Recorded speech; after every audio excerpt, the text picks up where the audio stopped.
One moment was all it took. The calm streets of Westminster turned into a stage of fury as Keir Starmer, the man who wants to be Britain's next Prime Minister, walked straight into a storm of rage. He expected authority. Instead, he was met with chants that cut like knives, booed, branded a traitor, and humiliated before the eyes of the nation. His grip on power began to slip, not in the shadows of backroom politics, but in the blinding spotlight of the public square. The protest outside Parliament was no ordinary gathering. It wasn't quiet discontent. It wasn't politics as usual. It was anger unleashed in raw, unforgettable form. As Starmer's car approached Parliament Square, the noise swelled. At first, it was scattered jeers, a rumble in the air, but then it sharpened, unified, and struck like thunder. The word carried above all others, traitor. A word heavy with betrayal, a word designed not just to wound, but to define. By the time Starmer stepped out, the fury was undeniable. Booing echoed against Westminster's stone walls, filling the air with a hostility so fierce that no composure could disguise it.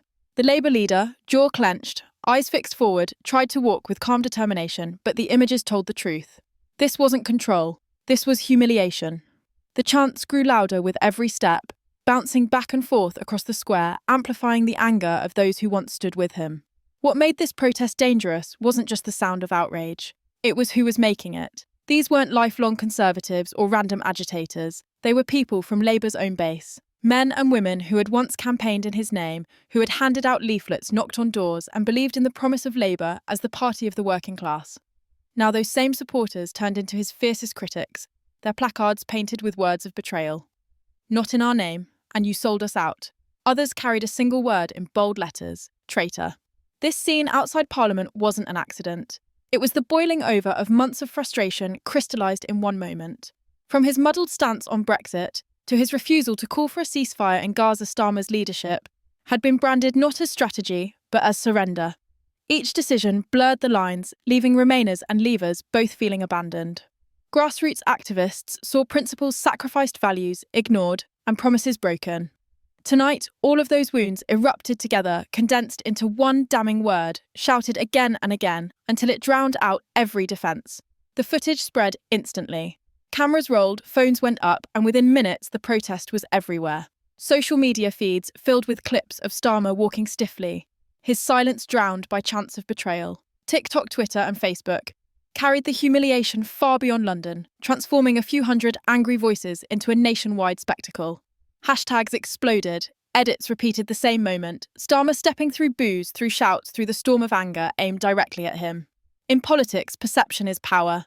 And perception tonight was brutal. Inside Parliament, his aides tried to carry on flipping through notes, whispering about schedules, pretending the storm outside did not exist. But the chants echoed even through Westminster's heavy doors. The word traitor carried into the corridors impossible to ignore. Every staffer, every MP, every journalist knew what it meant. This wasn't just a protest, it was a message. A leader once seen as safe, composed, and electable was now being defined by anger and rejection. And the danger went further than humiliation. Weakness in politics spreads like wildfire. Journalists sensed blood and sharpened their knives. News outlets rushed out headlines. Starmer booed, branded traitor outside Parliament. Commentators described it as a turning point, a humiliation too raw to spin away. Conservative MPs seized the footage, mocking Labour's leader, framing him as weak and disconnected from his own people. But the most lethal reaction came not from his opponents, but from inside his own party. For months, whispers of doubt had lingered in Labour circles. Was Starmer's cautious style really leadership? Could moderation inspire a country hungry for bold direction?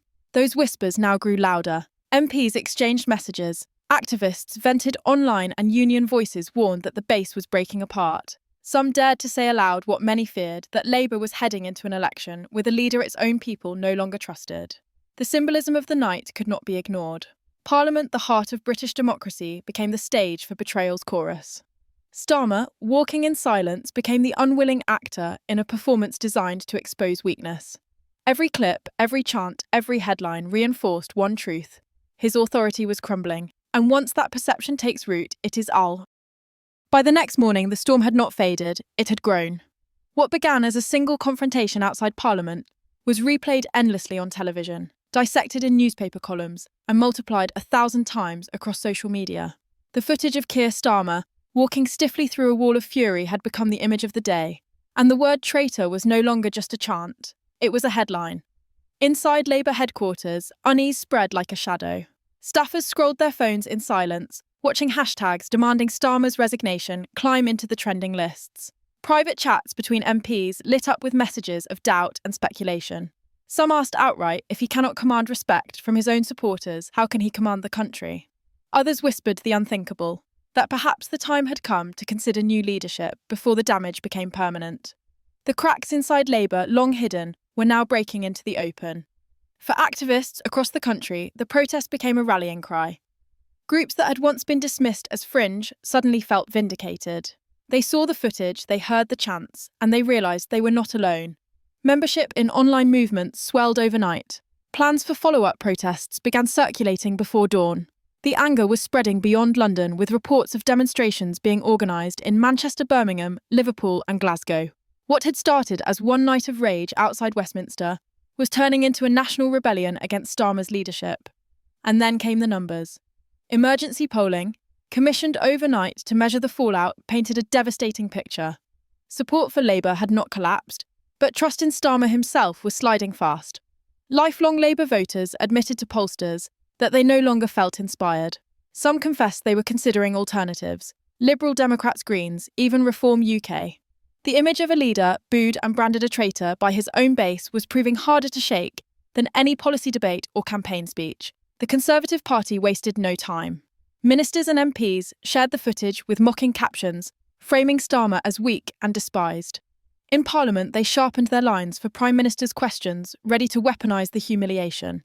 If he cannot even lead his own supporters, they would sneer, how can he lead Britain? The footage gave them all the ammunition they needed. For a government battered by scandal and failure, this was a gift too good to waste. But the most dangerous developments still came from within Labour itself. Senior figures began testing the waters, dropping carefully worded criticisms into interviews. Some argued that Starmer's cautious strategy was draining the party of energy. Others warned that Labour's soul was slipping away. And then came the blunt whispers, words spoken quietly but carrying enormous weight. We cannot win with a leader the public does not trust. Once such doubts become public, they are impossible to contain. Political analysts compared the moment to other historic humiliations, moments when leaders faced rejection so raw that their authority never recovered. They pointed out that once a label like traitor attaches itself to a politician, it rarely fades. It becomes part of their identity, a shorthand for weakness and betrayal impossible to erase. For Starmer, that word was now his shadow following him wherever he went. Meanwhile, the media frenzy refused to slow down.